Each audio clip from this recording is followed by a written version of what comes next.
Hit go live. We should be live. Hang on, I'm peeking again.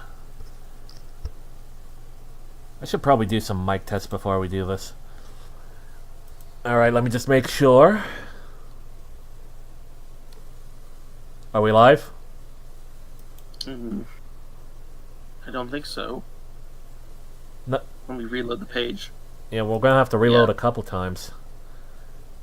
Because you remember there's a delay. Still not live. How long is the delay this time? Jeez.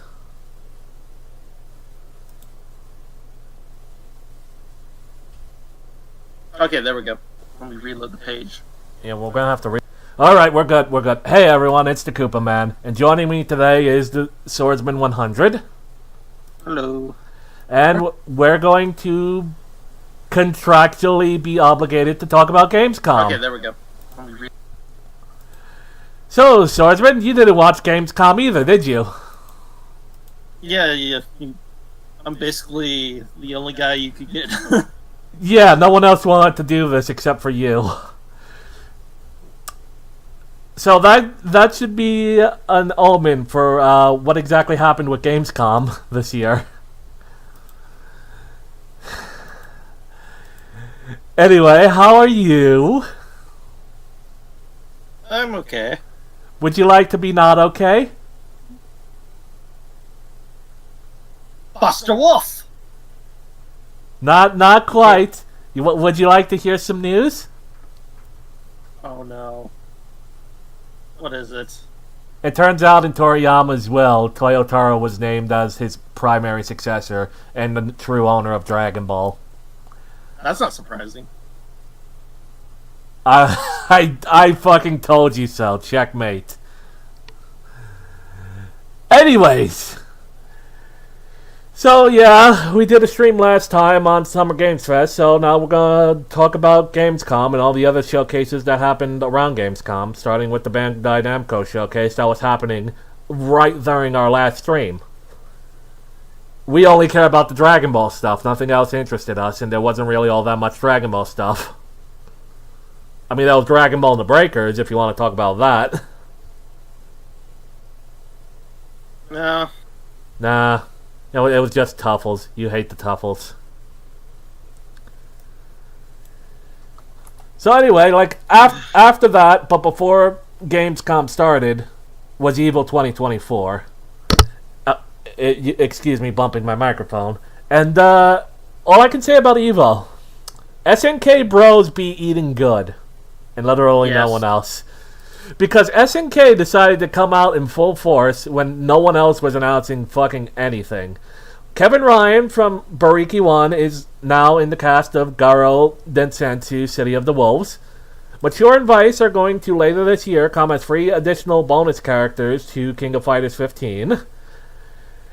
Art of Fighting is getting a sequel. Samurai Showdown RPG is getting another entry. Terry Bogard was in Street Fighter 6 was shown off, and they had he's getting his trademark bomber jacket from Mark of the Wolves, which was announced later on in Gamescom, and they had a surprise: SNK vs Capcom SVC Chaos. It came out on Steam like the very night they announced it. Which is a very interesting crossover game because it doesn't have the sprite art of SNK versus Capcom versus SNK. Let's be honest here. The only knock against this game is it's not Capcom versus SNK 2. Yeah, but they made up with it with lots and lots of transformations. Like, your ending, if you lose, you either get transformed into an animal or a monster, depending on what route you went. Dimitri from Darkstalkers is back. The game overall has a very weird atmosphere where you're either going to heaven or hell. I'm just glad that it's finally released in a way that I don't have to emulate it. Other than that, Heihachi is confirmed as DLC for Tekken 8, and Samurai Jack and Beetlejuice are coming to Multiverses. Multiverses is a very interesting game that I do not play. It came out in the era of Smash Bros. Clones, and it happened to A, be free to play, but B, not suck. But they make some really weird decisions. Like, it was at a point where, like, it got leaked, where the characters from Ruby were supposed to be in the game, but that might be up in the air now because Warner Brothers no longer owns that property. They sold it off to Viz.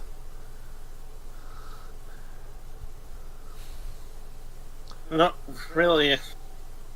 At this point, I don't think anyone would be excited for Ruby characters. Probably not. It's not like when they were announced for Blaze Blue, and only the weebs were upset.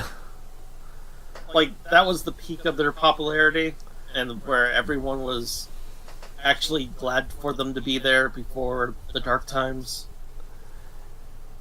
Before the age of darkness. Oh well. Oh well.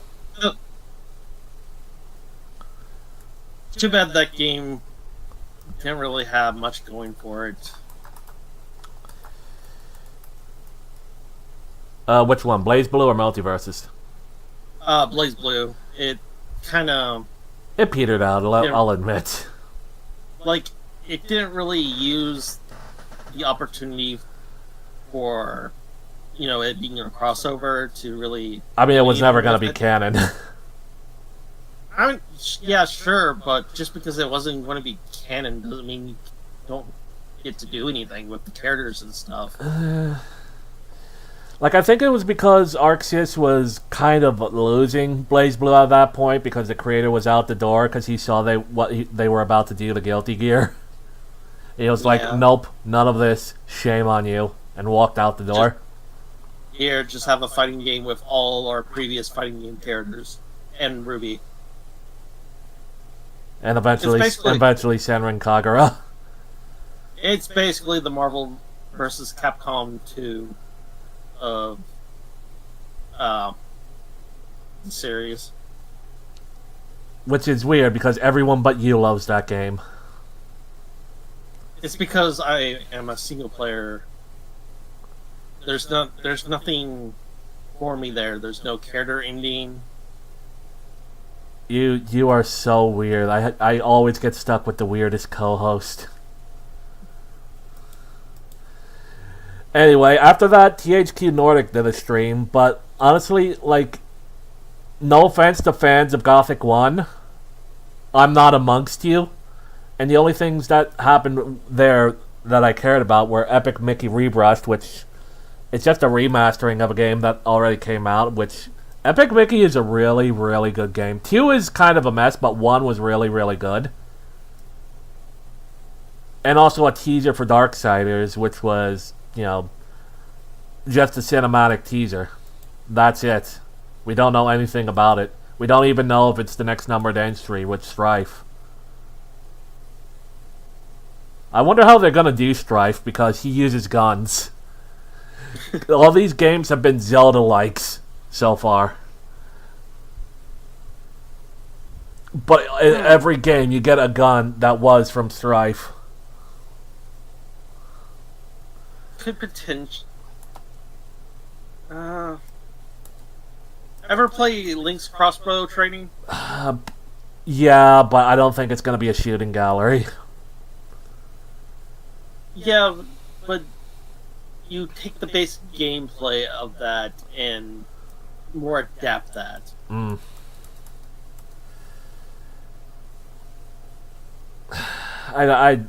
I just don't know how they're gonna. I hope they do it soon, because I love me some Darksiders.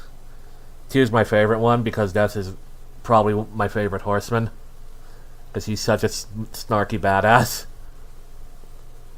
You don't actually know or care anything about Darksiders, do you? Well, I know a few things about Darksiders. I just never played it. Yeah, you should. It's good. You'd probably like it. You'd have to wrap your head around the lore of the 4 Horsemen of the Apocalypse, because none of it lines up with the biblical canon. It uses fantasy angels instead of, Christian angels. But it's kind of like its own alternate, like it's an alternate Earth. It's not specified to be Earth. It's all fantasy angels. It's basically what an anime about the Book of Revelations would be like. Is the story. To be fair, no, at least for some of them, biblical scholars are confused on if some of the four horsemen are on the side of a god or against God. In this case, they're a neutral party. And also saying that in this universe, Satan didn't fall until the apocalypse. And he's the first final boss. I can see why you would have that. I mean, given that you at least have the allegory for his fall in Revelations. Anyway, after that was QuakeCon 2024, which basically announced nothing we care about. Like, they updated for users of on Steam. You may notice that your copy of Doom 1 is now Doom 1 and 2 with a whole bunch of bonus content. That was the only change they announced. And you can now buy it as 1 and 2, which makes 2 kind of... having them still selling 2 kind of pointless, doesn't it? Yeah. But they announced literally nothing else, and this is after they, at Summer Games Fest, announced Doom the Dark Ages. And we have no news on that. So it was just, a Todd Howard fest. It just works. Slow live stunning shows. People buy, money flows. I mean, he can't just put Skyrim on something again because there's no new console. You think that will stop him? He'll put it on your fridge if he has to.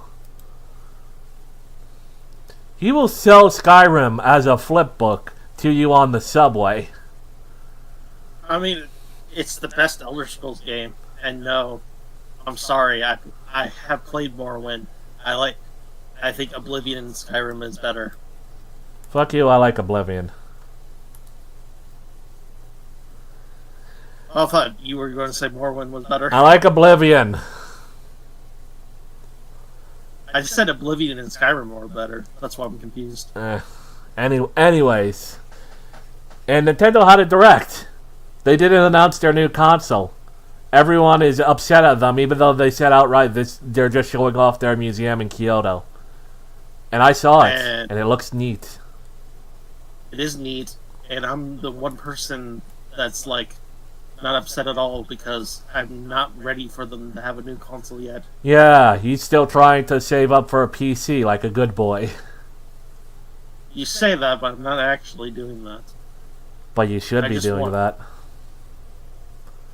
I just want, I'm at the point where I'm just fine with the current games we have. I don't want to have to save up for another console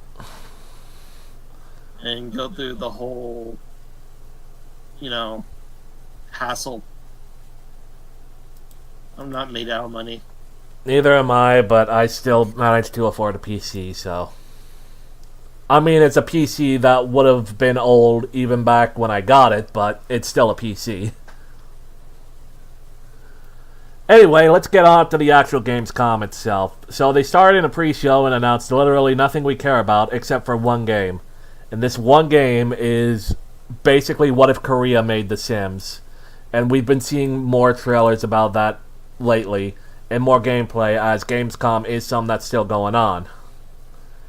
And it looks really good.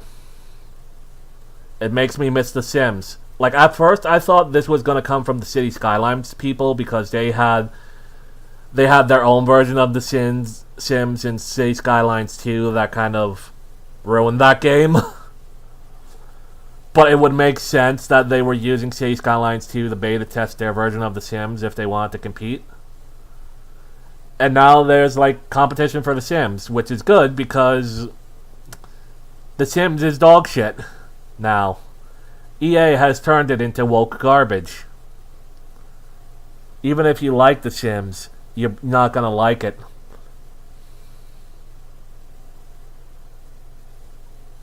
Plus all the anti-consumer stuff. I mean, it's EA, so. But if this Inzoi game actually gets some fucking traction. Now, people are suspicious of it because it's coming out from Asia. But it, like, from what I understand, the developers are Korean, not Chinese, which we'll get to that in a minute. We'll get to that in a minute.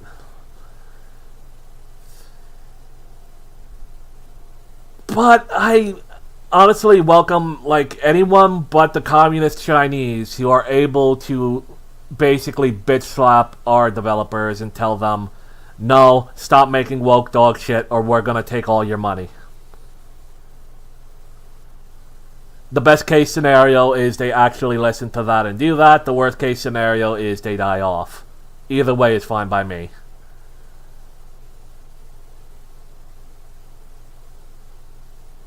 Anything to add, Swordsman? No. I'm ready to move on. Alright. So, Persona 3 Reload is getting a DLC. I never saw it coming. The thing is, this is more like... It's not really... It is a DLC, but what this was the... Basically remaking the expansion onto... That was previously exclusive to FES. I love how my joke went over your head. That's because you're referring to Persona 5. This is 3.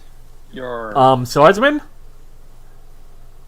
I would like to inform everyone that Swords did not see most of these trailers. So, like, what we're about to do is we're going to show him from Gamescom the trailer that got announced.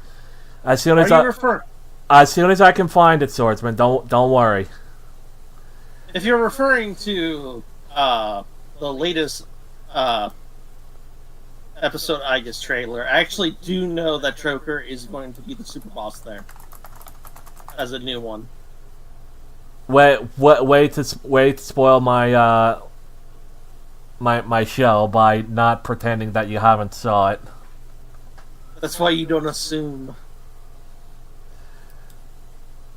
Yeah, well, you're still the one who's an ass. And anyway, yeah, Joker from Persona 5 is going to be the super boss of the Aegis the Answer. Yeah, and it's a very weird thing to, like, gate him off for Aegis. I mean, they can at least put on the cover art featuring Joker from Persona 5. True, but it would have been more hype for him to fight Makoto, who's the strongest protagonist in the series. Except maybe the guy from the earlier Persona. Tsuya. I'm butchering his name. But no one, Atlas sadly pretends that Persona 1 and 2 doesn't exist. Persona 1 and 2 exist? I thought it started with 3.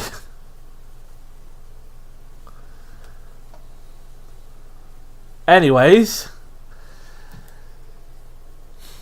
since I don't really care about Persona, I'm probably not going to be getting this, at least not right away. I mean, Sword, you can feel free to get it for me. I'm probably not going to play it right away. But you already don't have the money for that. Yeah. So it is a really good game, and you will not be disappointed in it. You know what I am disappointed in? I'm disappointed in Razor Fist. Of all the reasons to hate on Black Myth Wukong, he chooses the fact that they're basically tacitly associated with the Japanese, and he still hasn't gotten over the fact that the Japanese chick rejected him. Yeah. There's been some controversy around Black Myth Wukong, which, to be honest, I can see both sides of the argument. On one hand, if it does look like the Chinese are trying to inflate this game's numbers. On the other hand, it's as Tracer said in the last stream, this game's developers were basically people who basically told Tencent to screw off, who also told Sweet Baby Inc. to screw off, and who are based out of what's basically a suburb of of Hong Kong, and are not actually mainland China. Here's the thing about it. If it succeeds, China's going to claim it either way because China sees it as a victory for China. Yeah. And if it fails, then they're going to see it as more reasons to clamp down on Hong Kong. Yep. But here's the thing, though. This game caused everyone to start felting Razor Fist. And I honestly love that because fuck that guy. If any Razor Fist fans are listening, the 1864 election happened in 1864, not 1862. Abraham Lincoln is not the Antichrist. And way on down in the land of traitors, rattlesnakes and alligators. Let's go go grill up some Georgia peaches. What do you say, Swordsman? Enough about that hipster. Let's move on. Exactly. Anyway, next on our agenda, we'll come to Dragon Ball at the end the last time. They had a teaser for Warhammer Space Marine 2. It was just a teaser. There's honestly nothing I could talk about. Like, one of the actual games I'm excited for. Like, Warhammer looks like... I don't normally play this type of game, but it looks really, really good. It does look really, really good. But you know what Keck said. We gotta resist. We can afford to resist because we can't afford to pre-order. And I'm probably not even gonna get it this year because fuck putting $100 down on a premium version. Later on, they showed Naraka Blade Point, another Chinese game. This one is actually made in mainland China and actually does have ties to Tencent. Like, straight-on ties. It's not made by former employees.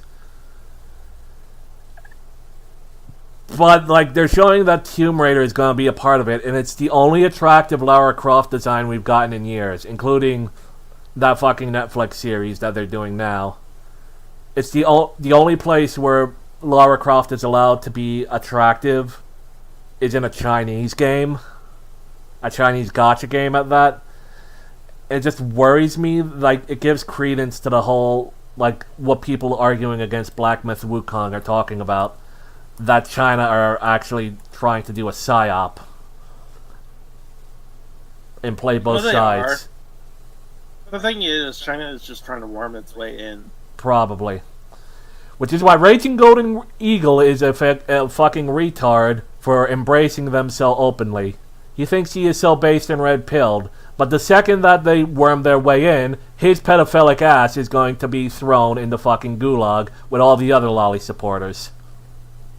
Now, the thing is, if, like, for Black Wukong, whatever, like, if it's a good game, it's a good game regardless. Yes, it is. And, like, it's a Souls-like. Honestly, what are they gonna do to it? It's just that, unfortunately, it's like with Tetris, you know, way back when. Yeah. Honestly, it sucks because, like, I was really excited for this game until I saw the inflated numbers. And, like, the fact that most of them come from China does look pretty sus. Like, I'm not gonna lie, it does look sus. On the other hand, I think some people might be overblowing it. Razor's Fist especially, but Razor Fist has his reasons. Honestly, if Donald Trump were supporting this game, he'd probably just be arguing in its favor. Because honestly, Razor Fist at this point is like just a hipster, but he thinks that being MAGA is the cool and edgy thing. When honestly, regular people like us are supporters. Like, just, if you think something is good, you know, try it out for yourself. Yeah, it's just that, like, game still costs money, so like I ain't gonna try it anytime soon. And there's always a chance the PC version is full of Chinese spyware. Hell, I just installed Helldivers 2, and I'm still paranoid about that because, like, I heard they got rid of the anti-cheat that doesn't uninstall itself because it's actually illegal to have that. Oh, that's insidious. Yeah, but, like, are you really surprised? It's fucking Sony.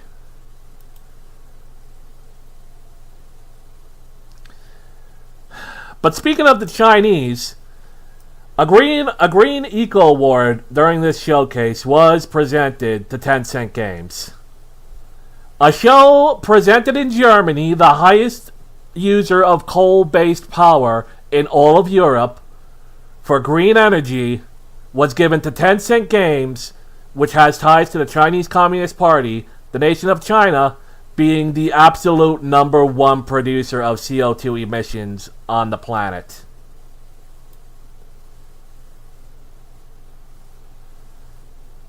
When do we get off Mr. Bones' wild ride?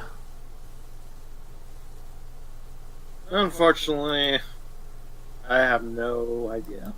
The ride never ends. But at least Mai Shiranui got announced for Garo City of the Wolves. Yep. And everyone's making a stink about that because they gave her a new design. Even though it's based on a design of her civilian clothes. Even though it's been like... In the game, it's been like 10 years since she's appeared. So, of course, she's going to wear a different outfit.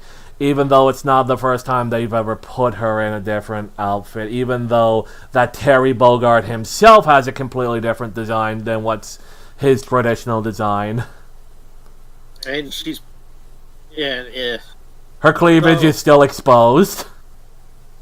Well, I wasn't going to say that. I was going to say, though I may be mixing timelines here, at this point, she would be married to Andy Bogard. Uh-huh. I mean, she's still showing her assets. So I don't know what people are complaining about. Plus, the costume is believed to be a reference to a character from Maximum Impact. But you know how people be these days. Everything is cuck woke except for One Piece Netflix.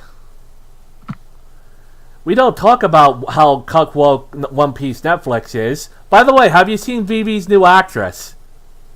She's black. No.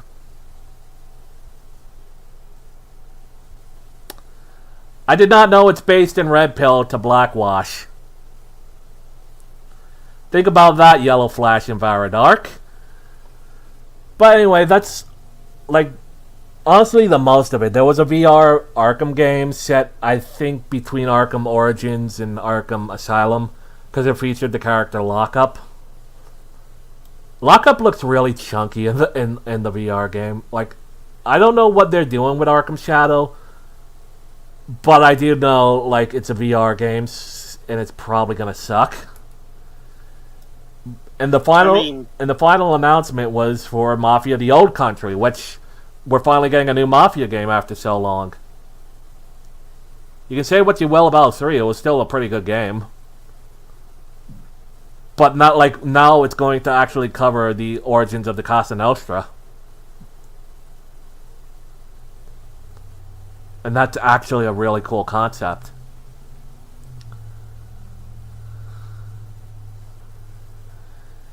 But that's not what we're here for, is it, Swordsman?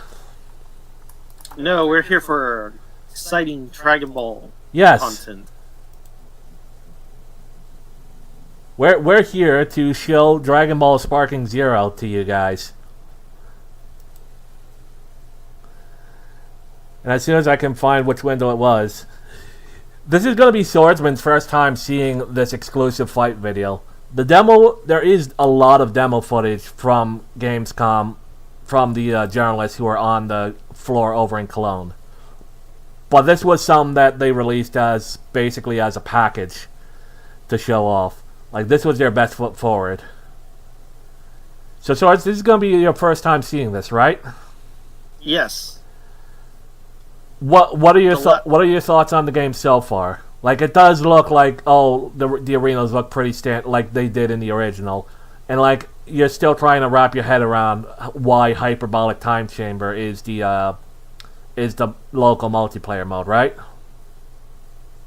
Okay, I will admit, yeah, that's a odd, stage to choose. You ready? I would, like, the previous, local multiplayer stage was the, tournament stage, because it was cut off. Are you ready? Yeah.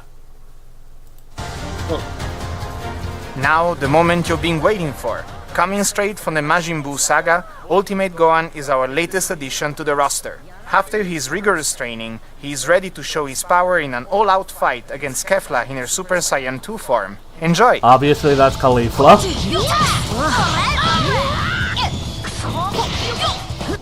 Turn the volume down a bit.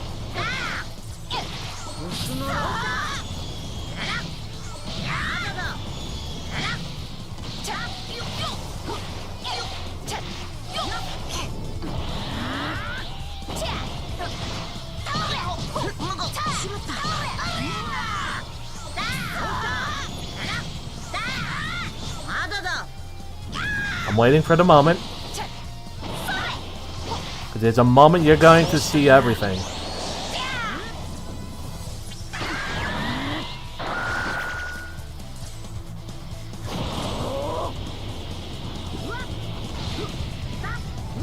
Look at that level of detail. You can see inside the building, Swordsman.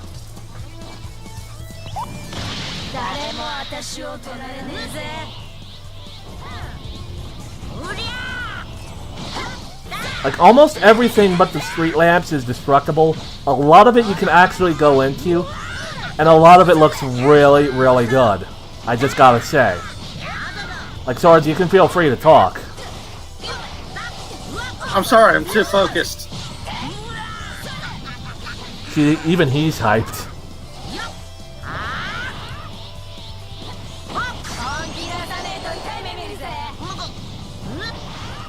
Like, there's just so many small details on everything now. Yeah. Like, this isn't even a stage that was in the original Budokai Tenkaichis. Like, it was in Xenoverse.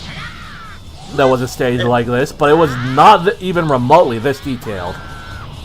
Or this big. There was a stage like this in Tenkaichi 3, but it wasn't like this huge R. Like, it was missing some of the buildings. Like, they have this amount of detail.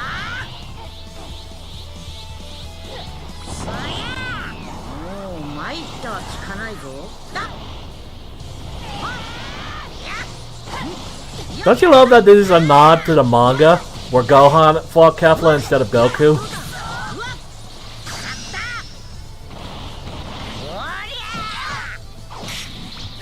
Because a lot more manga content has been showing up in the games lately, Swordsman. Which actually gives us hope for seeing manga-only characters. Okay, so to give you my overall thoughts, I think this is a massive improvement over, the previous Tenkaichi game. What do you think of it over Xenoverse?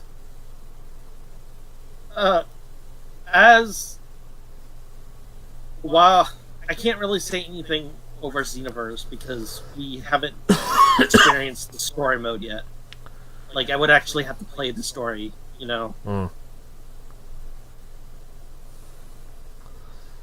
Particularly the what-if scenarios. Because, Xenoverse's bread and butter was the, create your character. Why, sure, it had a Tenkaichi. In the PC version, they're gonna put a mod in that lets you play as your Xenoverse character in Sparking Zero at some point. Someone's gonna mod it. And I'm gonna be all over that. I don't think they could do that. Because the massive difference in character models and all that, plus would it have the assets? Dude, it's not going to stop people from trying. My only only problem with Sparking Zero is with certain characters, they got lazy. Like with Vegeta, instead of having Blue Evolution as its own slot, character slot, they have it as a temporarily, skill. And it barely does, anything to the model last time I saw it. Then Trunks is missing his Super Saiyan 2 form entirely, while his Rage form is just merged into his regular Super Saiyan 1 form, which is just baffling. Yeah. But that's my only problem that I have with the game so far. So you have no problem with the GT characters being gone? Why would I? Because they were part of BT since the beginning, don't you know? Like, how can you have a BT game without Super Saiyan 4 Gogeta? That is just heresy, and we should burn down the studio for this. I of course am kidding.